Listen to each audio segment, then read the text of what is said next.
Hello everyone, it's me, DillysSims. Welcome back to my channel. Today is Speed Build Sunday, the day of the week where I build whatever I want, because I can. So this week's Speed Build Sunday, I decided to build an old Victorian house, but not old, it's actually in really good, like pristine condition.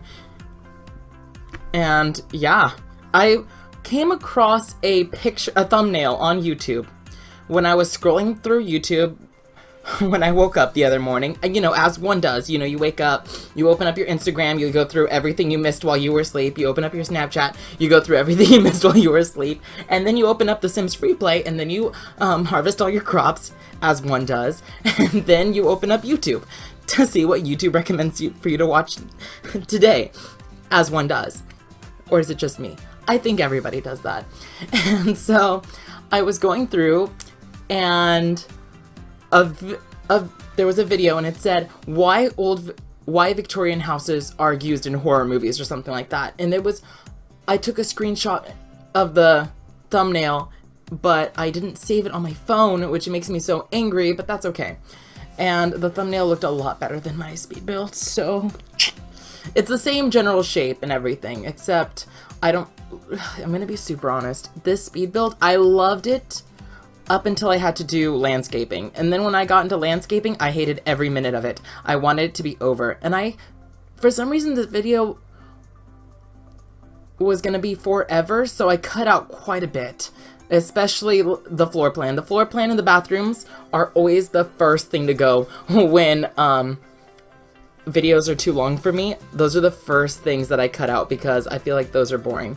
But the kitchens, oh my gosh, I love building kitchens in The Sims.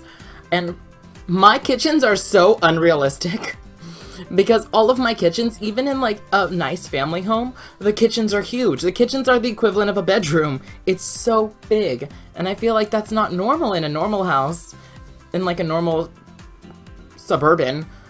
My kitchen is not as big as like my room. Actually, I think my kitchen's bigger. I was right when I was saying I don't think kitchens are as big as bedrooms. My kitchen is almost the size of my bedroom, actually, now that I think about it. You know what? Yeah, if you remove the dining nook that I have, then it's the same size. But yeah, oh my goodness. How are you guys doing? Are you guys doing good? Good. I'm glad to hear. I have had a very mundane week. Nothing exciting's gone down, really.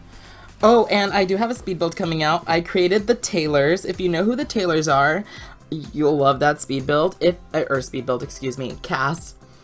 And if you don't know, let me tell you, because the Taylors bothered me this week. So the Taylors are these 4 girls who sit in class in front of me in math class, and they are so annoying. They talk while the teacher's talking, and I think that they're all in the same classes together.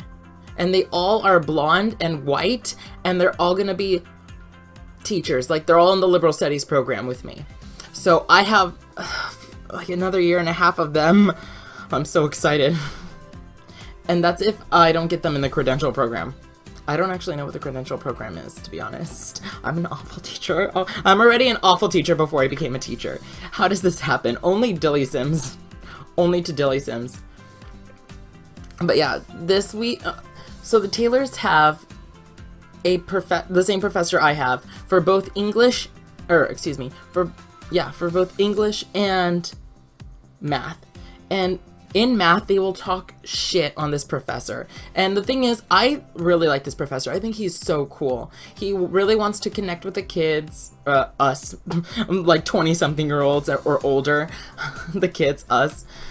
He really wants to connect with the students, and he gives us every opportunity to succeed in his class. And the Taylors go into math, and that's where they talk shit about him. And it makes me so angry because he just wants us to succeed, right? And so he gives us some homework. He is such a good professor.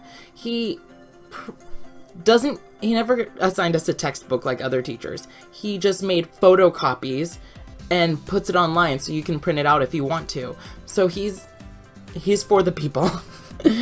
He's definitely one for the people. He knows the struggle of college textbook prices. And they will talk so much shit. For example, if you can't meet during his office hours, he'll say, hey, let's meet at Starbucks or something, and we can talk about your essay, or, you know? He's so adaptable, and it's because of that adaptability that they talk shit about him. Excuse my language, but they were talking crap about him.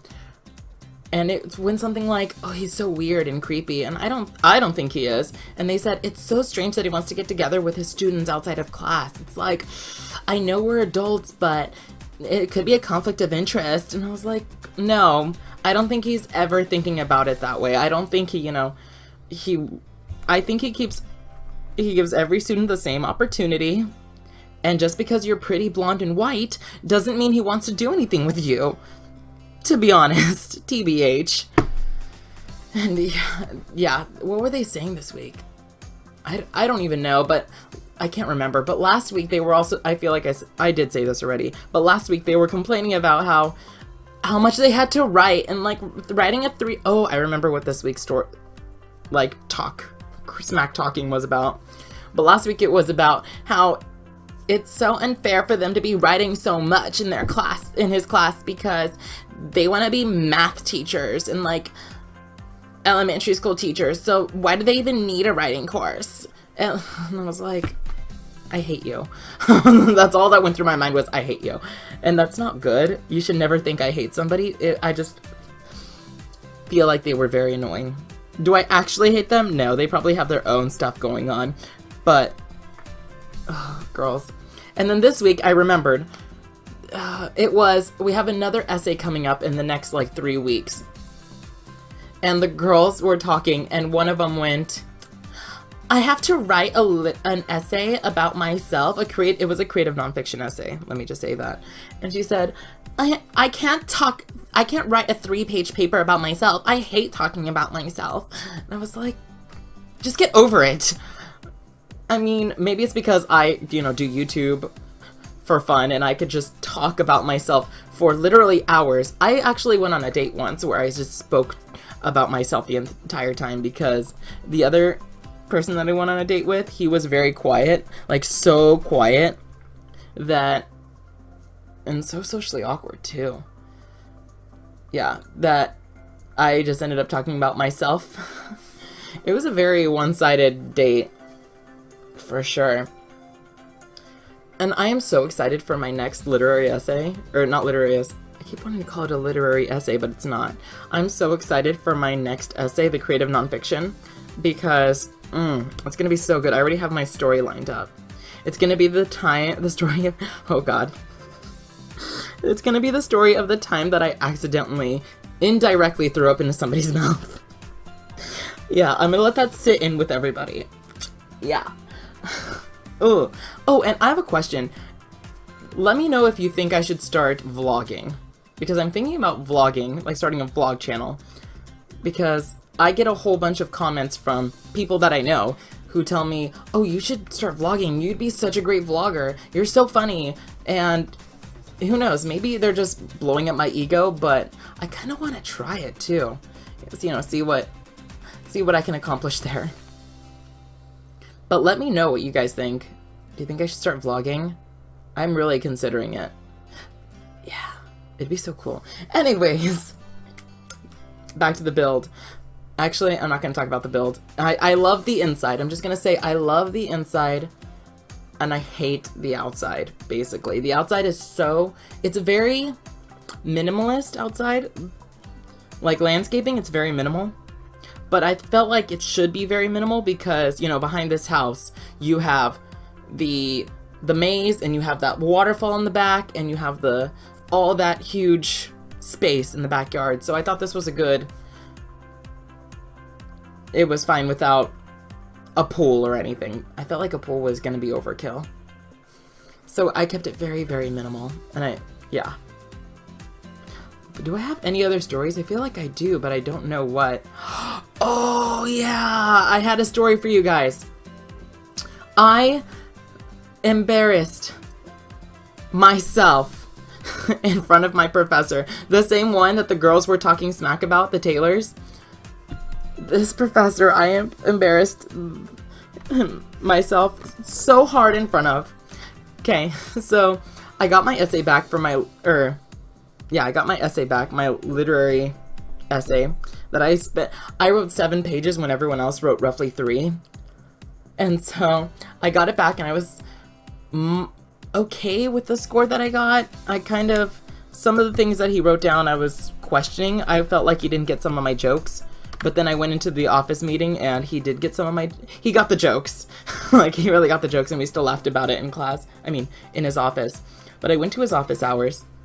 And so we talked about my essay. I talked about, we went over all the corrections. And in my essay, I wrote about how I like wealthy people and basically just wealth porn. So just like exuberant amount of like money spending and how much I love it. And he asked me why. And I said, I don't know. Maybe it's because when I was growing up, my parents didn't think that was, cool. So it was something that was kind of shunned at my house. So now that I'm an adult, I'm like, this is so cool.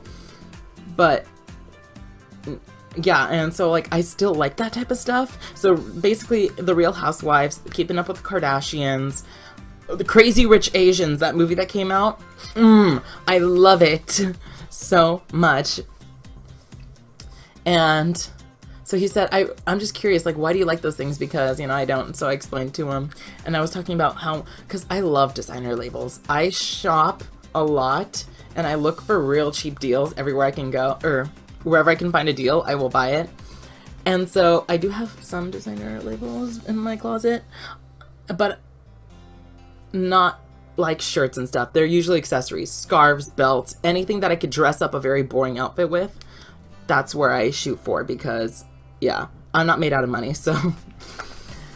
But I was explaining how I painted some shoes to be red bottoms, and he asked me, like, what does that, like, why do you want red bottoms? And I was telling him it's a status symbol. Like, it means that you have money. And that's what, back in the 50s, people smoked cigarettes to show that they were wealthy. Now you use red bottoms to show that you're wealthy.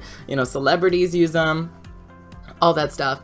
And then he asked me, would you be able to be happy if you don't get those things when you grow up or when you get older?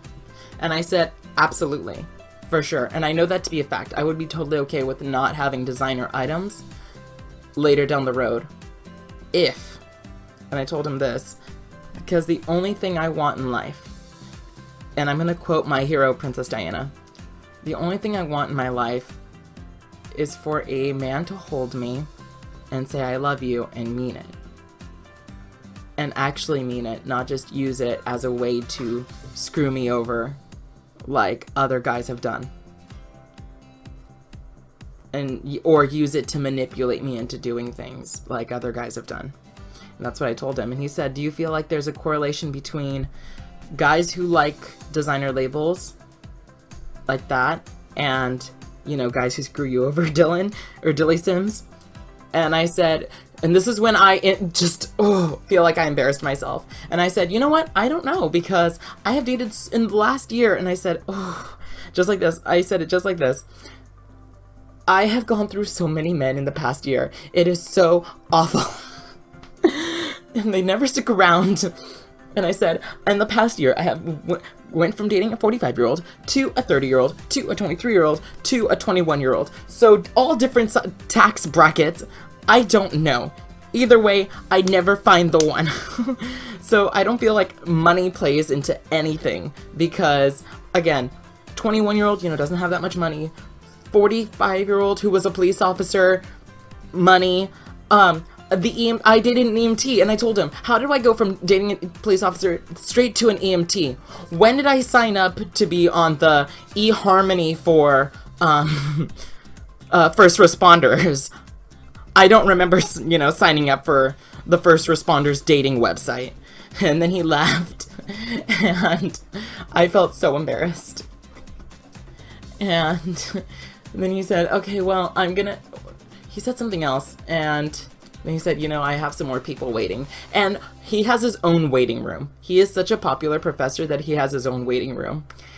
And the waiting room door was open, and that's when I realized everyone in the waiting room heard me talk about my struggles in life and love. Oh my gosh. And I'm so mortified. And so, where was I going with this? And then he said, I have some more people waiting, so, you know, I really like talking to you, but I have more people, and I feel like we could spend the entire all of my office hours speaking. And I said, yeah, probably, because I really want him to be my friend. I want him to be, oh, this is gonna sound weird. It's gonna sound really weird. I was gonna say I want him to be more than just my teacher, but that sounds kind of creepy and weird. I just want him to be my friend. Like, I really just want my professor. I think he's so cool. Like, I want him to be my friend. He seems like he has his life together.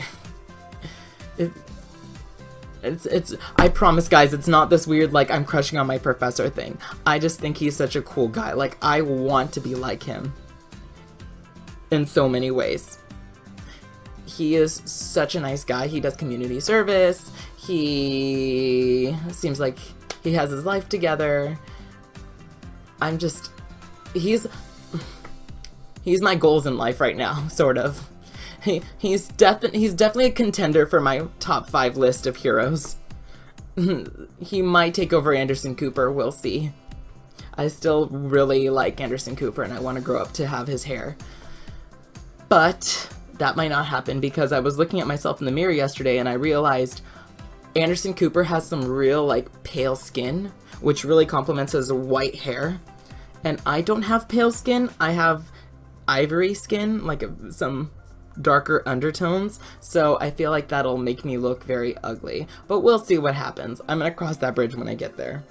My worst fear is I'm gonna dye all my hair white. It's gonna look really bad, and then I'm gonna have to dye it back. But I will cross that bridge when I get there, because by that time I will probably have another midlife crisis. Another midlife crisis. Oh, Dilly, what's wrong with you? Good question. I have no idea. Well, I am getting very close to the end of the video, so let me know what you think of this build. If you want to download this build, you can find it in the gallery by searching the Tart Estate. It's also in the description box below. And if you for some reason can't download it, I do have a video in the description box of how to download things off the gallery. Or you could search me, DillysSims, in the gallery. And remember to, oh wait, before you like, subscribe, comment. If you want to see me build anything, let me know in the comment section below, or even email me a picture of something you want to see built. And remember to like, subscribe, comment, do all those fun YouTube things, and I'll catch all of you guys next time. Bye, everybody.